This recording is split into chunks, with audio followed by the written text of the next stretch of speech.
Anuradha ji, this morning you spoke to us a little bit about Nai Talim. I don't know if he's doing it. He's doing it. Maybe between the two of you, we could hear a little bit more about what was this vision that Gandhi ji had of Nai Talim. You're doing it practically? I'll buttress it up. I'll tell you the story. But it's practical. Yeah. In the Nai Talim, in fact, Gandhiji called it is the most precious gift to the nation. He said, this is my, to the nation, the Nai Talim. Is important contribution to the nation, Nai Talim. And Nai Talim, he gave the example of Takli, the spinning by hand.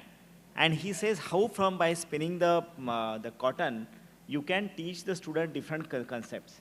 So when you are basically spinning the Takli, then basically you can teach them about the physics of rotation, how they are rotating, how they are balancing themselves. You can teach them about the cotton, how the cotton is grown, in which part, when you get the maximum produce of cotton. So you teach them about agriculture. You teach basically which cotton you can use for making the cloth. There are different types of cotton are available. You teach about them. And he goes on to say that it also tell you about the larger trade. At that time, like the cotton was getting exported from India to Manchester, and the cloths are getting ready and coming over here. So the student will understand the why we are poor. Ask difficult question to the establishment. So Gandhi talked about the education in this connected way. And therefore he said the work is a medium of education.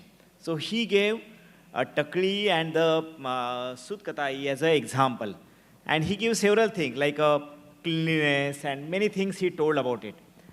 I think that is the essence. Like from your surrounding, you take the productive work, engage students with their community, and understand basically the importance of the subjects and other things through that.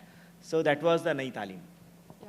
Actually, he uses the phrase head, hand, and heart. He actually uses that phrase. He picks it up from Montessori, and he uses it, and he says that education cannot just be rote learning. It cannot just be,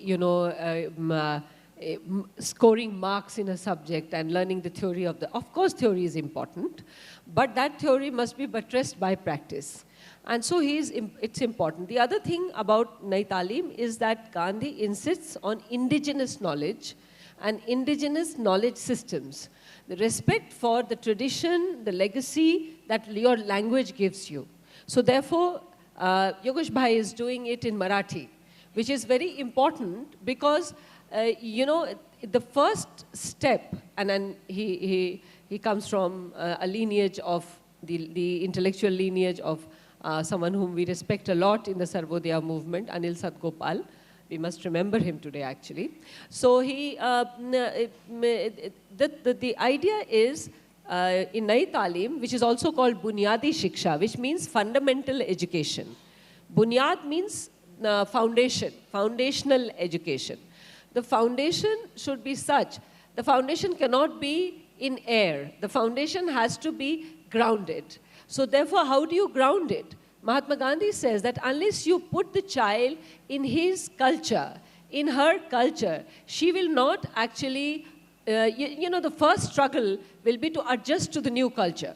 So when you're talking to the child in Marathi or Gujarati or Tamil or Assamese or Bhot at home, you are not going to actually immediately give new concepts to a child in English or French or whatever the language you prefer.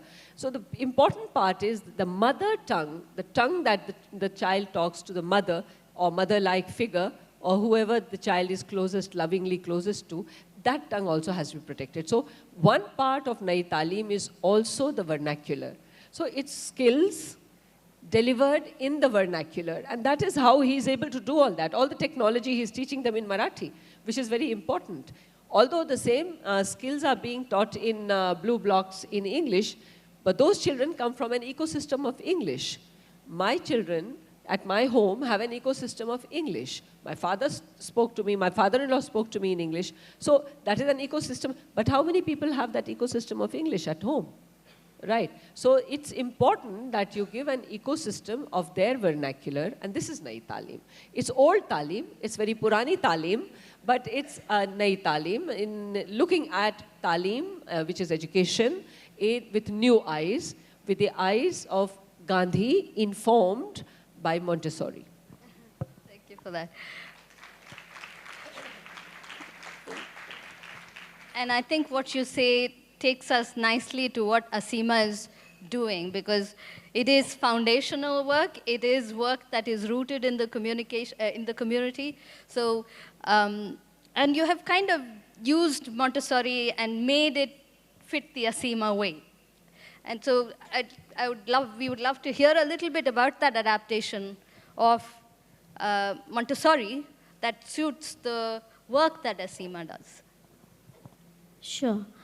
At Asima, I think what we strive to imbibe from Montessori is the philosophy, the essence of Montessori, and we try to live it day in and day out.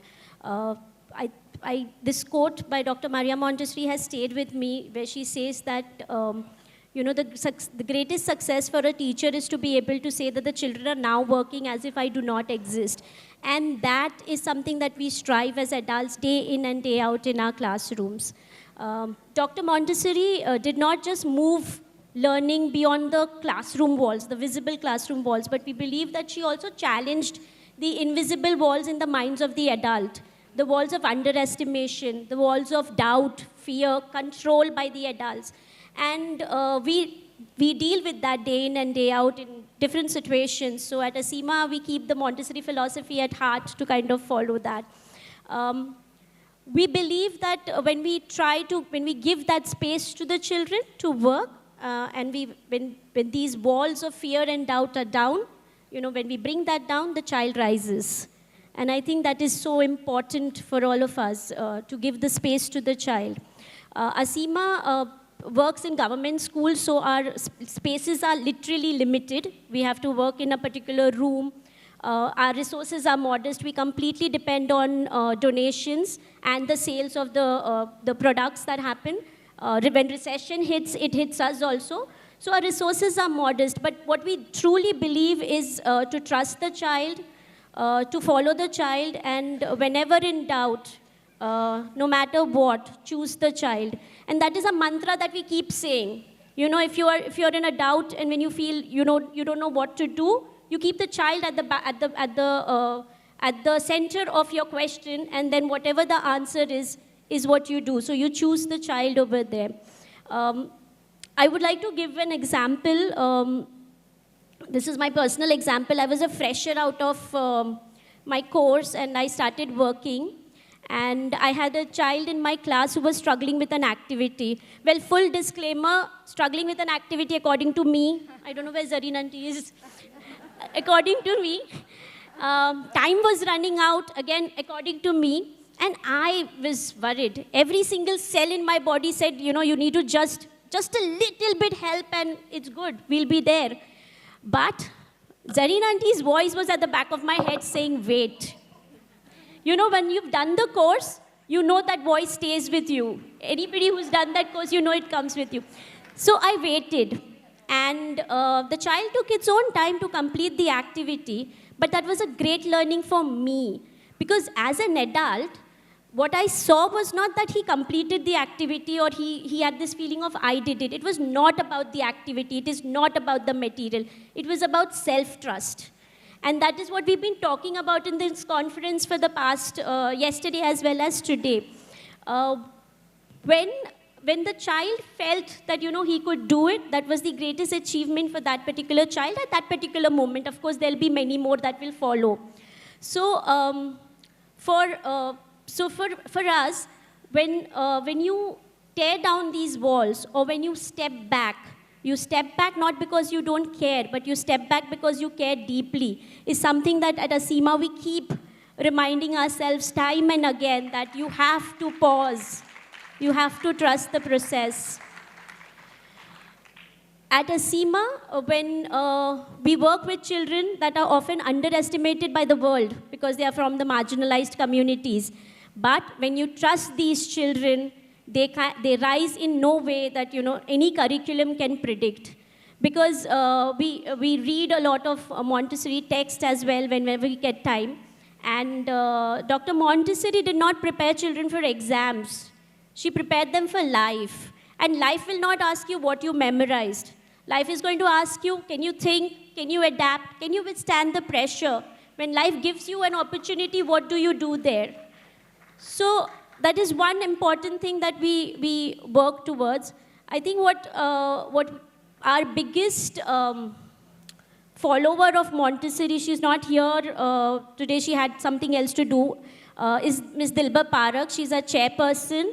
She is our biggest motivator for Montessori at ASEMA. If you listen to her speak about Montessori, you would be in love with it all over again, because she believes in the system, she believes in the child, and she keeps reminding all of us to follow that. She tells us, as Dr. Montessori said, that the child is the builder of man, and perhaps our job is very simple.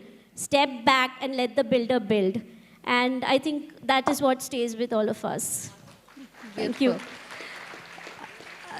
Dilbar Parak spoke she was one of the presenters in our first Montessori conference way back, long time ago, so we know Dilbar well. But you speak of the preparation of the adult in that example that you gave of having to step back and watch what happens, which kind of brings me to Caroline, because you said you send fellows out into the classrooms, bright minds, to go and do the work that you would like them to do. How do you prepare them for listening and responding in the way that needs to be responded, rather than going in with a pre-planned curriculum?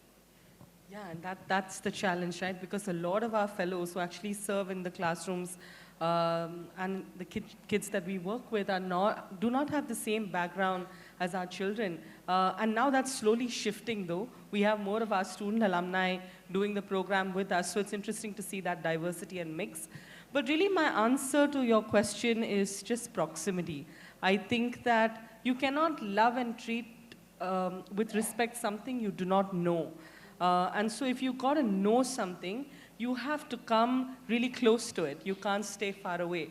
And so I think the best way for us has been just create more space for proximity, for fellows to be in classroom, for staff that's serving the fellows to be in classroom. So you won't believe it, just last week I was with Shaheen, and she is the CEO, right, runs such a big organization, but every week she teaches a class in Bombay herself, and the class is really open for any of us to go and shadow and learn, but it is not a master class, but it is just to stay connected to the field, really, and understand the stories of our children, to get to know their lives. And my own example, so I did the fellowship 8 years back, and when I stepped in with a lot of the savior mindset.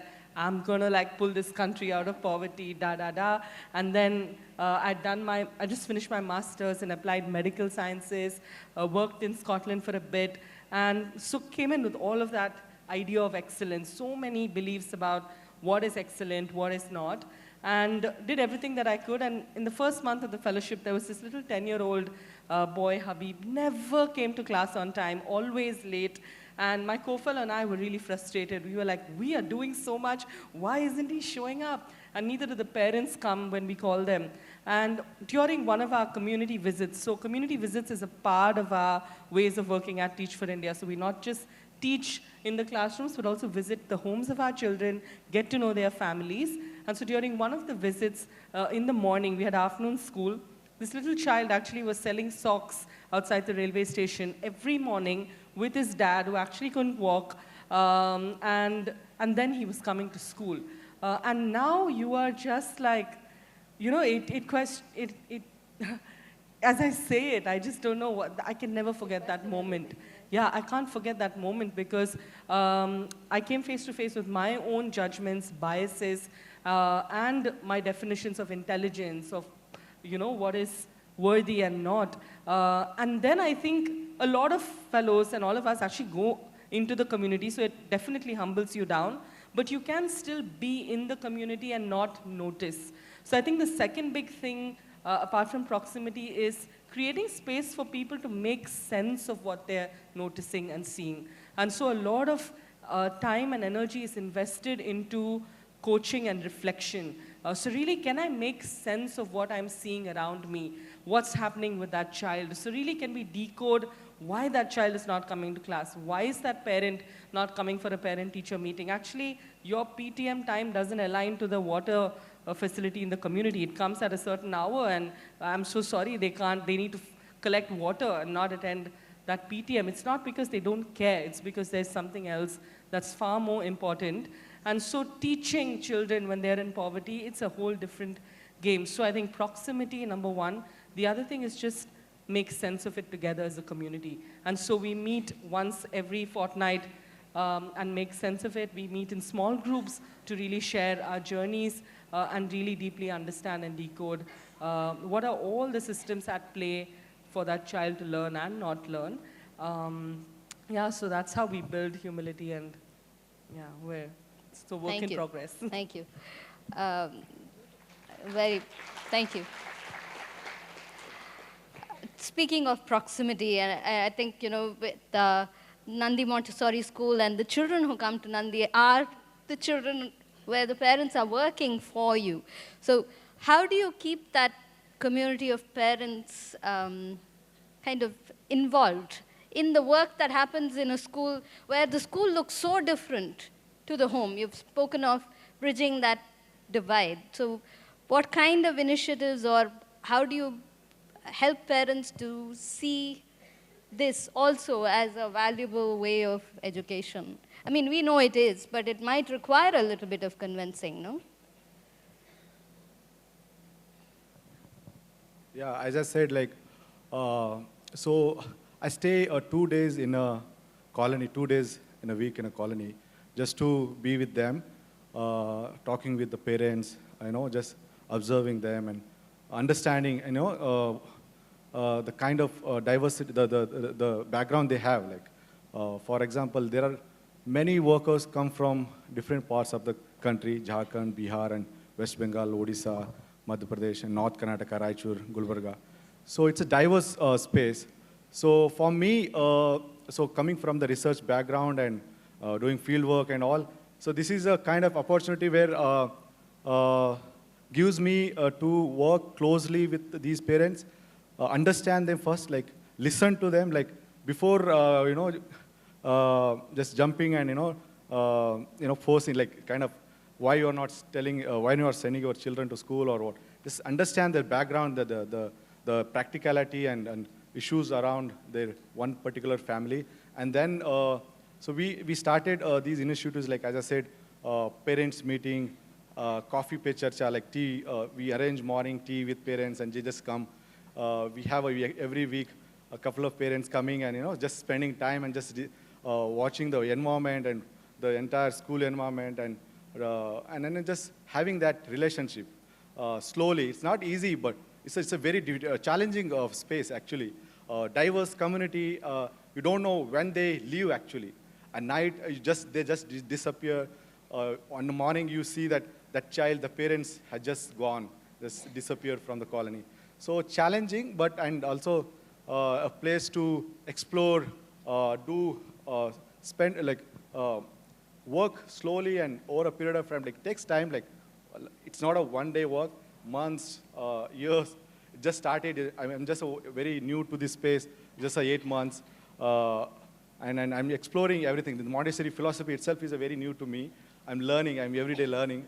I'm helping to the teachers as a collaborator between the colony and school as a collaborator. And so they just call me every time, whatever happens in the school. When the child is not turning up to school, they just call me why that child isn't. I just go to the colony and just see what is the situation, what is the condition, why parents are not sending that child, what is the problem related to it. And just going back and forward, everything, and then it's a beautiful place. It's spending 2 days in a week in a colony and understanding them. Yeah, thanks for the Thoman to just having me.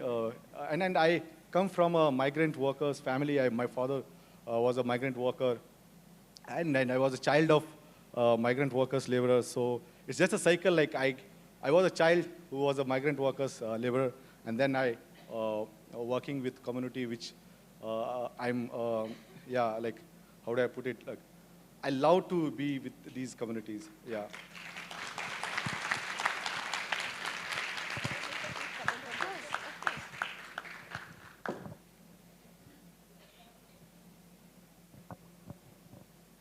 It's all right. Thank you, all of you, for the work that you're doing. I just wanted to make a quick comment on what you're doing at Nandi.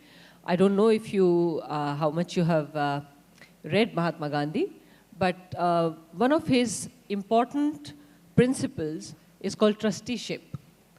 And trusteeship is about people who have wealth. Nobody has wealth by themselves. Wealth always comes from others. Whatever you do, you think you're wealthy, whether you have inherited 100 acres of land or a company from your father or a shop from your grandmother, whatever, it has come from people. If people were not purchasing things from you, if people were not taking things from you, you would not have much wealth. Now the thing is that this wealth which has come to you from society must also be given to society because you're only a trustee. This is Gandhiji's principle. You may or may not take it. So this principle of trusteeship was followed by many people in this country during the struggle for freedom. If it was not, then Mahatma Gandhi would not find any money to feed those long marches that he went on. There were many families from the Gujarati, mainly Gujarati community, but also from the Rajasthan, Marwari communities who were, and Punjab, people from Punjab, those people who were always in the wealth-making ecosystem. And they always funded Mahatma Gandhi's, wars against Britain. He waged peace against the colonizer. What you are doing is actually an example of trusteeship. And I must congratulate you on that. Because this is, I do not know whether you're informed of, you're informed of your being a trustee in the Gandhian way of things. And because you are, and what you're doing is, of course, within your ecosystem, but as I heard from Sachin, that Sachinji said that, people from your employees and other people are also coming there. And soon the community will also ask you if the school is good enough and if it has been mentored by our wonderful team here, then I'm sure that it is going to be absolutely wonderful. But so then I'm sure that the rest of the community will also come and participate. So eventually, you will be doing a service not only to your own employees, but also to the society at large. And this is what trusteeship is all about. Thank you. Really about, stakeholders and, bringing stakeholders together with ownership, right? So thank you for pulling that thread, Radhaji. Yeah. I'd like to ask Geeta about your relationship with, Asima's relationship with the government is a strong one, is one of trust. And you've just now even taken over 12 Balwadis. How have you created that? What has it taken for you over the years to build this relationship of trust? I'm not sure if I have that magic formula right now to share, but I think 28 years of work with the government has helped us build a bond with them. They've seen our work and they've trusted us with 12 new Balwadis. We run around 19 Montessori classes across Mumbai. And, I must share that Montessori now has created this whole rhythm where people know, people have heard. But earlier, back then, when I was working, not many would understand this system and challenge it by, saying child play and child learning and all of those things. And at that time, the government would also be one of them saying that, hamare paas bhi hai, playway method, and it should work. But But when they came to the classroom, when they came to the class, Montessori is an alien world for anybody who's not seen it, because when you can talk about it, but when you see the children at work, when you see that, there are 10 people over there, but the child is undisturbed, the concentration that the child works with is undisturbed. Whatever you do, the child is in his deep work, he's not going to be disturbed. When the people see this, they understand the essence that we are talking about. And we did a lot of that. We invited people from the government sectors to come and see, because we were challenged at every step. We were said, table or chair hona chahiye. You can't make the children sit on floor. Some spoke about child rights. How can the child sit on floor? At one of my school, we took some children outside the school building, and they were sitting outside, and we said, whatever you observe, you write down. It's an essay about what you see, okay? And then I had the building HM come and tell me, the headmistress from the government, come and tell me that, nahi, human rights will complain, and child rights will object. So we had faced those situations, but today when they see the children at work, today when they see that, all this was not just playway, there is a research that has gone through it, there is a scientific temper to it. It talks about child psychology, and it talks about child development to its very essence. I think that has worked for us. We work in partnership with the PPP policy, which is the public partnership policy with the government, and where the government gives us their infrastructure, and we kind of help with our own teachers and support in this learning. We are responsible to submit a lot of paperwork and a lot of reporting to the government, which we've now been able to achieve a gold star, if I can say. We've been able to achieve it, because earlier there was so many paperwork. When you work with government, it's very difficult to catch up. But now, after 28 years, I think we've been able to make that happen. We also, like I said, the invisible wall in the minds of the adult. I truly believe that we as adults limit ourselves when we think about the child in different ways, about the child's potential or about our own biases when we work with children. So we do a lot of work with parents and with government officers, where we call them, we do exhibitions where the children talk about their work and show their work. And I think those little bit things have helped us. Our children have topped the last 2 years. They have come in the top 3 of MCGM Mumbai school SSC board examinations. So that's one achievement that has also shown that these children, when you trust them, when you give them the space, sky is the limit. So they've done it. One of our girls, an alumni, is now studying in China. She got a 100% scholarship from one of the universities in China, and she's studying there. Last year, we had a child who went for Oxford University for a climate change workshop. So these are examples of children really working and showing that the system is working. I think those examples have worked for us. Thank you. I'd like to bring Tomin in at this stage. I suppose I'm not wrong in calling your organization a for-profit organization, right? So how do you reconcile a for-profit organization doing this kind of, so what is the balance? How do you bring in that balance of, thinking about, obviously, profits, but also then doing this kind of work in the community? Sure, yeah. I mean, yes, we are a business. We're a real estate company. We need to be profitable. But I guess there's a couple of things. So, as I said, we're one of the oldest builders in Bangalore, but I think right off the bat, my father, who started it, chose to do things a little bit differently. And so scale and just growing was certainly, at least a certain kind of growth was not the objective. So there is a question of, okay, we have enough. We don't need to keep chasing more profits, for one. And then it's a question of, okay, what do you do with it? And I sort of alluded to it in my initial words as well, is that in a way, this is not just charity also. This is an investment in the larger community that is helping our organization do a good job. And in the long run, having a good, stable labor community will be a hugely beneficial thing for us as an organization. So I think this is also one thing I've wanted to be a little bit careful about is, again, like you said, we're not trying to come and save someone. These are amazing individuals who have amazing spirits and have been through all kinds of ordeals to be where they are, and they can be big beneficiaries to the organization if we give them the right environment. So it's a slightly longer term game, but being a 45-year-old organization, we can see, we can think a little longer term, we can see down the road.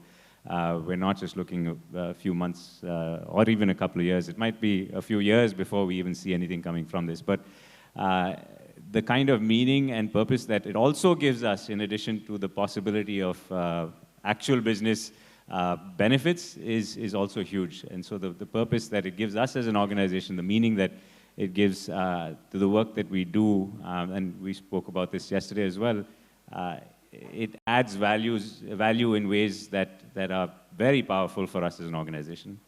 So it makes sense in all the ways you look at it.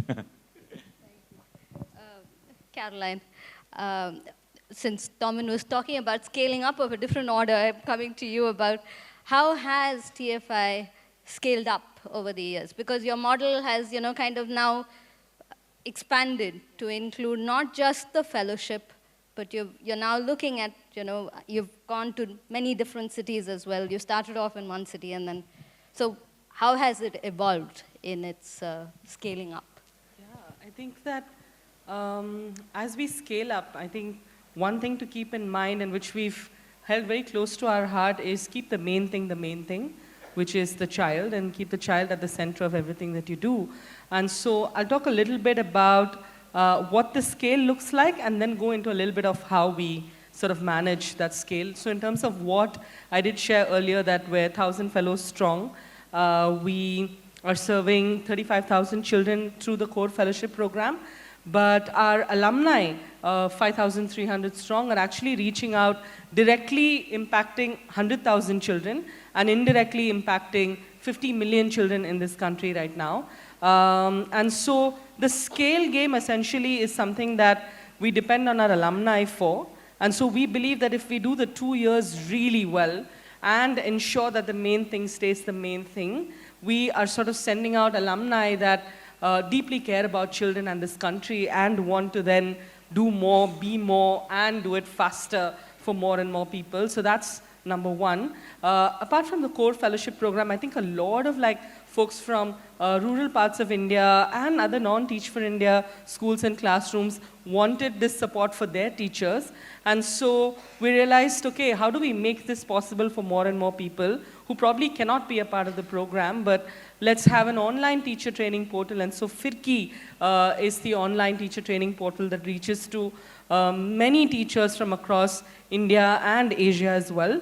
And then we have TFIX, which is essentially an incubation program for any social entrepreneur that wants to start a fellowship in rural India.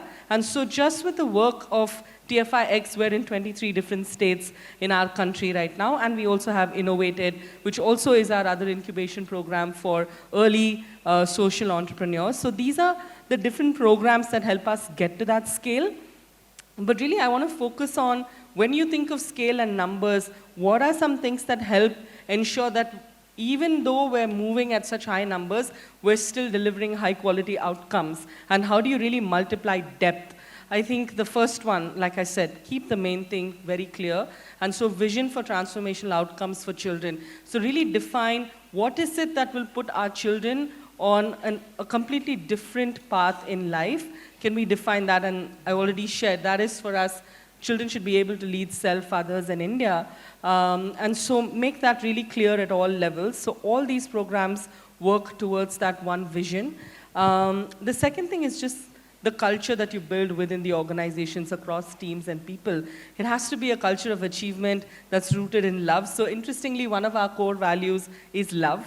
And sometimes people really make fun of it, like, how can you have love on an organization's core value? But it matters so much because now it significantly changes how you think of design, how you think of people, what you do and say when you're facing crisis.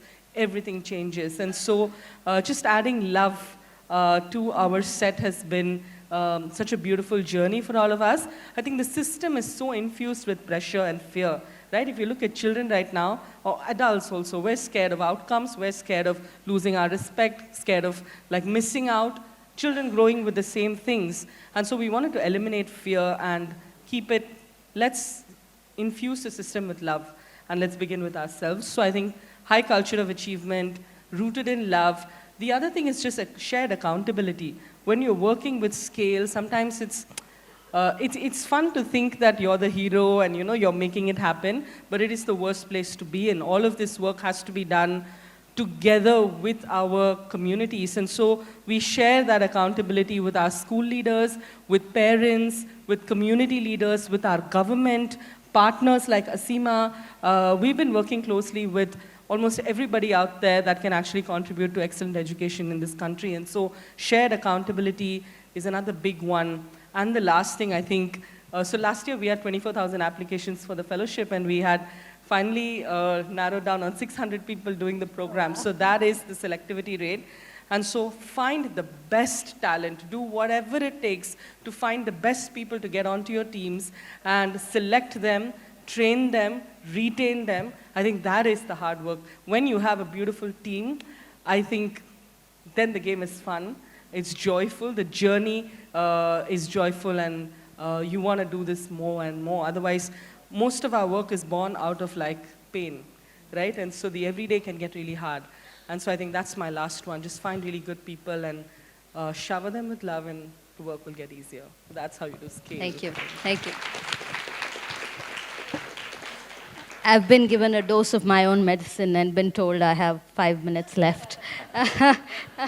I'd like to, we'll try, I don't know if we may be able to take 1 or 2 questions, but I really wanted to ask Mr. Kulkarni this question because I've been burning too since this morning. You spoke of going from an idea to the solution because of the problems that you see.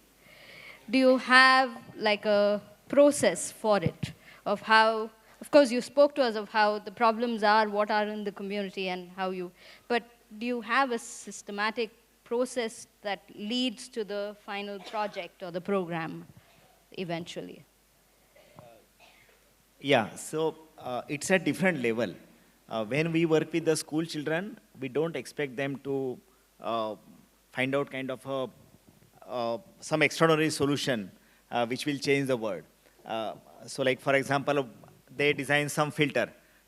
So we appreciate that. But we don't expect, when we have NCL, we have National Physical Laboratory, IITs, so they are there to find out research to deliver solution. We don't expect them from our school children. They are doing this activity to learn the science of it, the physics of it. So we limit expectation up to that level. They do it, they do for themselves, it's fine. But we don't think about a commercialization at that level. But they made something, they sell something, it is for themselves to understand the business of it. But sometimes the accidents happen, like some kind of really good idea comes up, really good problems we spot. That problem, I showed you our Uttar Bunyadi program. So we get basically students, we have a design innovation center where students from engineering colleges, the fellowship programs, the science graduates, they come, even from social science. These challenges, we give it to them. That's a real life problem. So these students basically work on them. So it's like a problem referral system. So you have a problem, it gets referred to a higher educational institute. If there is some kind of a stuff in that problem they are able to come with, then we may need to go to some other higher institute like IITs, and we have a National Chemical Laboratory in Pune, we have Savitribai Phule Pune University in Pune. So we get connect MIT in Boston. So wherever the solution is there, the problem is there, we teach them, okay, go around the world, find out which is the best one, and then come, of course, if you do some kind of substantial come up, I say, okay, stay with me and do a business. Use my workshop, don't invest something. Start doing it. And during that time, we ask them to prepare a proposal for the startup, for the investment and other kind of thing. Because before testing the feasibility of the ideas, we don't go and sell something. So we try it, we use it on our campus. When the idea is there, of course, whatever we do, we publish. So nobody can take snatch it from us. So we take care of that. So there is an ecosystem, but at each, if it is a college students, we definitely ask them to go for a entrepreneurship, build a business on it. It's a SP Jain Management Institute, students come to us. Definitely, we ask them to, okay, to do a business. Because unless, see, Vijnanashram philosophy, we call it as a rural development through education system. So if we want to have a development, we need to basically do it at a faster pace. And to increase the pace, to increase our efficiency, productivity, we need to use technology.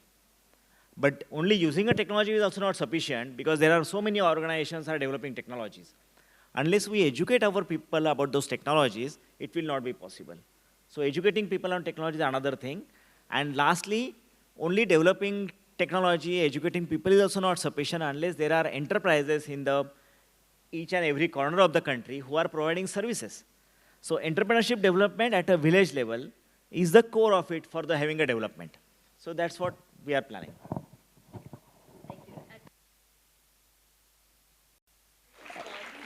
Non-violent economy, J.C. Kumarappa.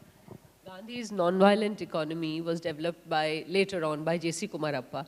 This is the practical aspect of that.